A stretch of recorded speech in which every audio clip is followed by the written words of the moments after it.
అందుబాటులో ఉంటే గత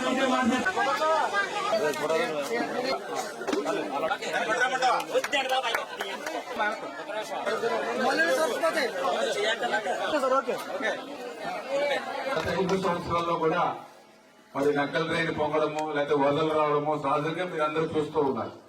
ఎప్పుడైనా మీ గ్రామంలో మీ పొలాలు పోయి లేకపోతే మీ ఇళ్ళ దగ్గర నీళ్లు వచ్చి వర్షాలు ఎక్కువ కురిసినాయని ఎప్పుడైనా 25 కేజీలు కాదు కదా కనీసం కేజీ బియ్యం పట్టుకొచ్చి ఇచ్చిన పరిస్థితి ఉందమ్మా ఎప్పుడైనా గత 5 సంవత్సరాలు?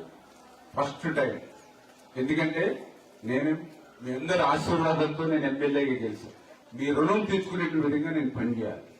అందుకే అధికారులకు కూడా నేను ఎక్కడున్నా, అమరావతిలో ఉన్నా, హైదరాబాద్ లో ఉన్నా, బెంగళూరులో ఉన్నా, లేకపోతే వైజాగ్ లో ఉన్నా, ఎక్కడ నేను నా ఇరిగేషన్ శాఖ పని మీద నేను ఎక్కడ ఉన్నా నా నియోజకవర్గానికి సంబంధించిన ప్రజలు ఎక్కడ కూడా ఇబ్బంది పడకూడదు. అందుకే గతంలో ఏ ప్రజాప్రతినిధి ఏ ప్రభుత్వం మీకు సాయం అందించకపోయినా నేను ఈ రోజు మరి అధికారులతో మాట్లాడుకుని ఆ సాయాన్ని మీకు అందజేస్తున్నాను. మీకనే కాదు, కామట్లపాలెమే కాదు, ఏదైతే 10,000 కంచుస్తంభపాలెం, బోరుగుపల్లి, దొడ్డిపట్ల, అబ్బరాజపాలెం, గంగరపాలెం, లక్ష్మీపాలెం, ఎలమంచిల్లంక, ఏనువాన్లంక, కనకాయలంక, పెదలంక, బాడవ, మరి ఒడ్డిలంక, నాలుగునేక, కట్టుపాలెం, మరి ఏదైతే ఇక్కడ కాంబట్లపాలెం, చంద్రదీప, ఇట్లా ఏదైతే కొంచెం లోతట్టు ఏరియాలు ఏవైతే ఉన్నాయో, ఆఖరి గొంపర్లో కూడా కొన్ని నీళ్లు దెబ్బతిన్నాయంటే నీళ్లు వచ్చినాయంటే వాడికి కూడా మనం చెప్పాం, మనకి మన వద్దు బర్రు,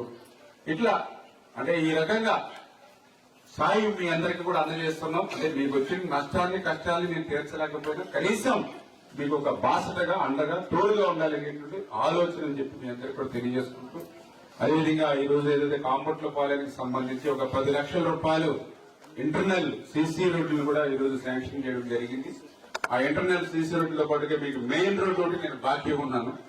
మీ యొక్క చింతదెబ్బ నుంచి మీ యొక్క కాంబట్లపాలెంకి మంచి సిమెంట్ రోడ్, సీసీ రోడ్డు పూర్తిగా వేసేటువంటి బాధ్యత నేను తీసుకుంటా.